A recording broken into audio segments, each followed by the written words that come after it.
lovely people, and welcome to Owen's Mind, a light-hearted trip through the contents of my head and the world in general. It is Sunday the 12th of April. My name is Owen, and here is what is on my mind today. So, happy Easter, everybody. Easter Sunday, if this is part of your thing, if you celebrate, or if it's just, you know what, I'm not religious at all, I just like chocolate eggs. Brilliant. Hope you're having a good day. Again, have fun, enjoy it to the best of your ability while maintaining the social distancing and the rules. Please, please, please. I'm not going to bang on about it because I've been doing it a lot lately, but just please follow the rules. They're there for a reason. I know it's at the UK at the minute, it is glorious weather outside. I mean, it's early in the morning, it's like 10 o'clock here and it's already blazing sunshine. Please resist the urge to go outside and, break the rules. If you've got a nice big garden, stay in your garden, but don't gather because it's just prolonging all this horribleness. Anyway, so that aside, I have picked out 4 stories today making headlines that I'd like to give my thoughts on. Links will be in the description below so you can read each article in full and show those original publications some love. So why 4? Because quite simply, as hard as it is to say, I can't find 5 that are not virus related. If we're doing virus stories, I could do 200 because that's all the news is, but I don't want to do that. I want to try and give you something just to kind of put it aside just for a moment. So I've found 4 stories. They're kind of related because it's unavoidable, but I managed to find 4 which are lighter in tone and not all doom and gloom, so we're just going to do 4 today. Anyway, so that being said, let's get into story number 1. So story number 1 today is from BuzzFeed News. Woman was arrested for allegedly putting Easter eggs full of porn in people's mailboxes. Yes! So, a Florida woman was arrested after allegedly placing Easter eggs containing pornographic images and non-threatening references to churches in people's mailboxes, authorities have said. So she's called Abridal Sestoni, 42. She was arrested on Wednesday after she admitted distributing the eggs and claimed she was educating people, the Flagler County Sheriff's Office said in a Facebook post. A bag of pornographic material was found inside Sestoni's car, and she told deputies that she had distributed more than 400 pamphlets throughout the county over the past few days. The Sheriff's Office said the plastic Easter eggs also allegedly included non-threatening references to county buildings and various other items.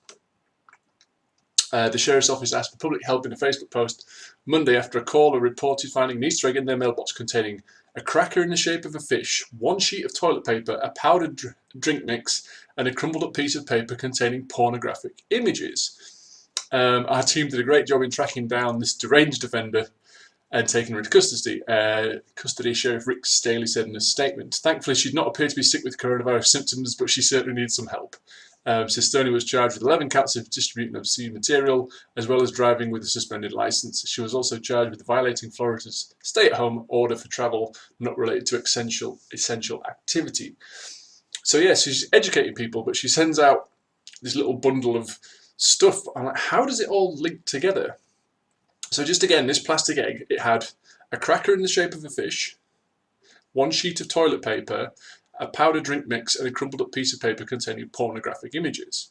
So it's almost like, here's some porn, so use that for what you will, and here's a sheet of toilet paper to clean up 1 sheet, probably not going to do the job, in my experience, and then here's a little cracker biscuit and some powdered drink, just to kind of boost your energy levels after your exertion from acting on your urges from viewing this porn. It just seems an odd mixture of things to put together, and it doesn't seem. It says about there's non-specific references to the church and these other sort of buildings in the area, but it doesn't say what they are. So I'm not sure what the plan is here. I'm not sure what she was hoping to achieve. It's like Happy Easter, hey, and, okay. So fish biscuit, weird. Powdered drink, weird. Nudity, very weird. But yeah, it's just an odd little story, isn't it? She's done this, but there's no agenda to it. You know what I mean? And when her defence was, I'm educating people in what? In kind of toilet paper. There's hygiene. Here's pornographic thing. There's primal carnal needs, and here's a little biscuit, and here's some drink.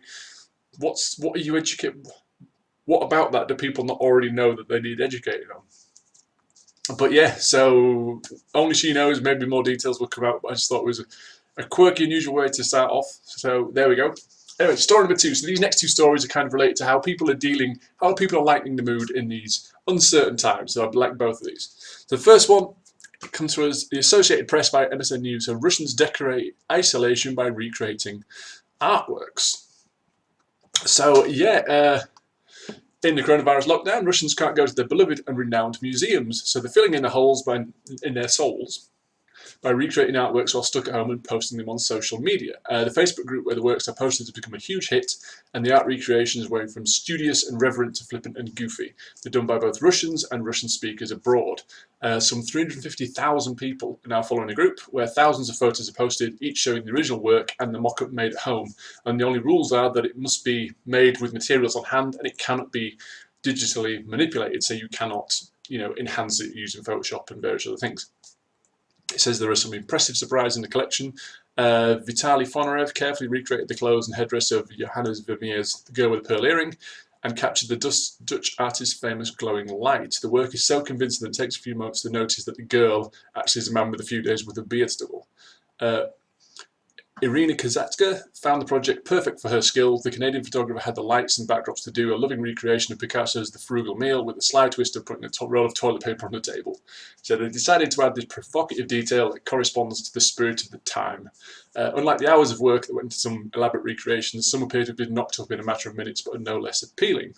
So Natalia Rubina's rendition of Edward Munch's The Scream involves simply making a hole in a poster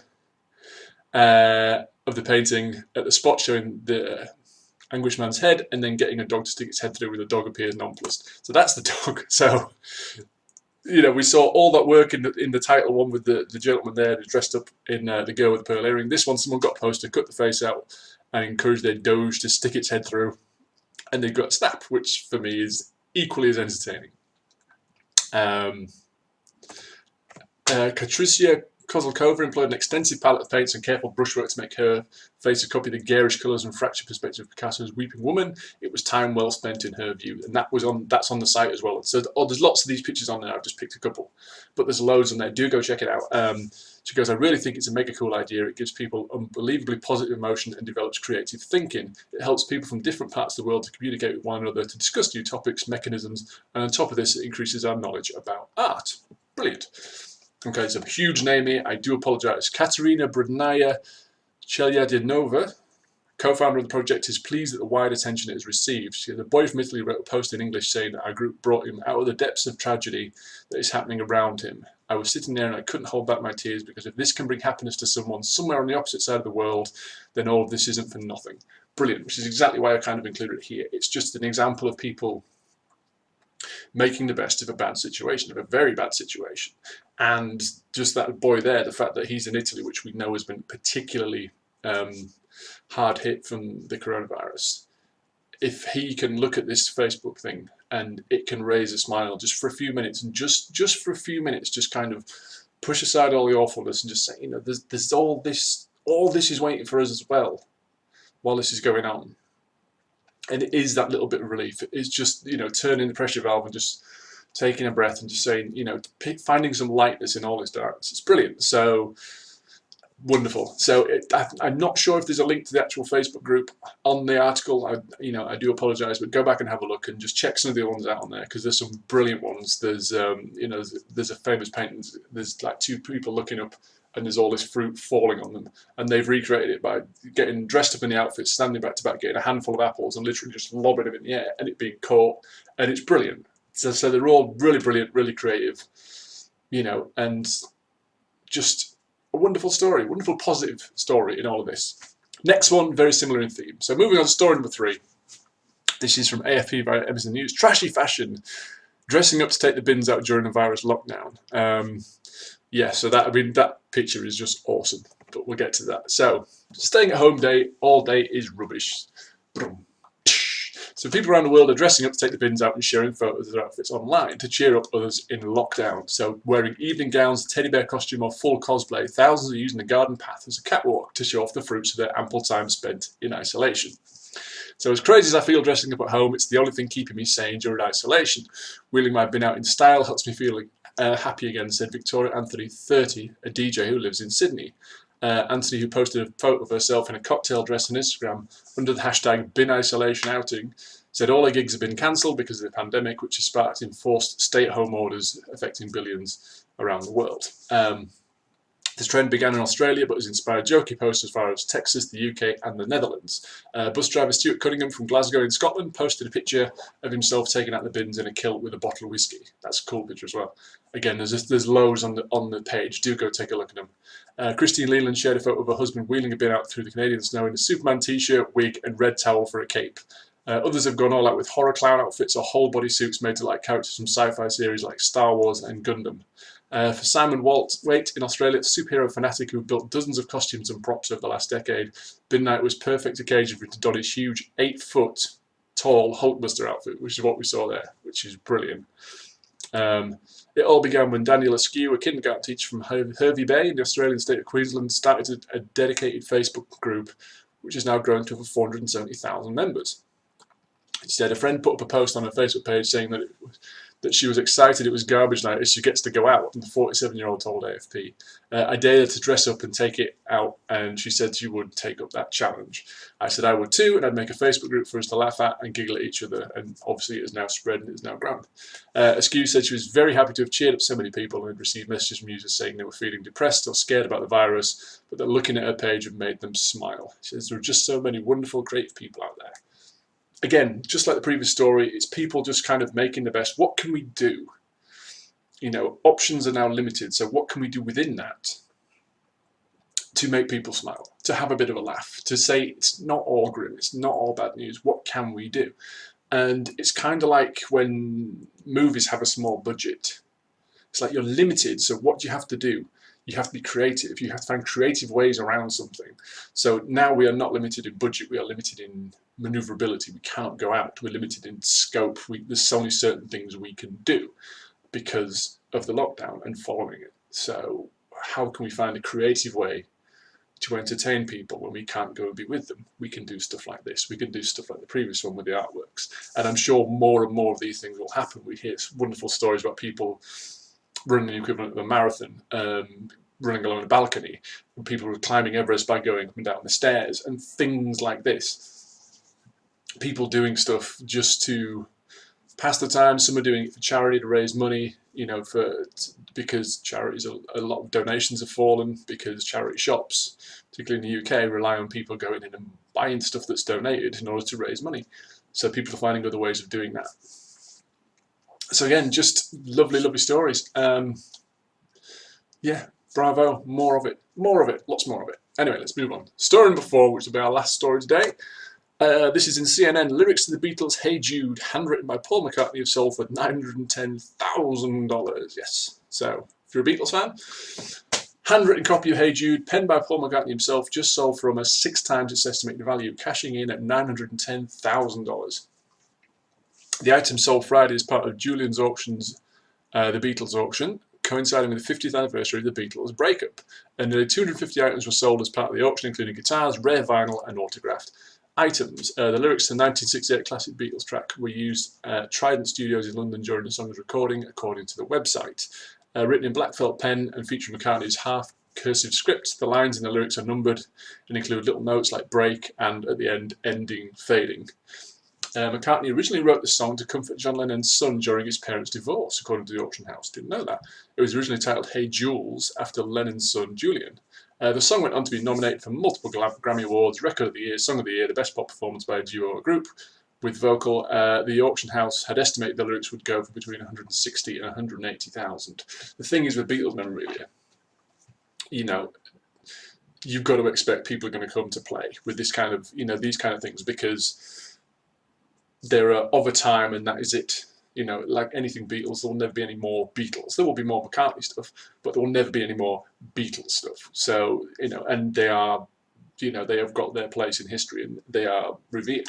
So people are going to come and spend money. At this particular time, you can look at it as a bit crass, saying, well, you know, that's a lot of money to spend on a thing when people are struggling.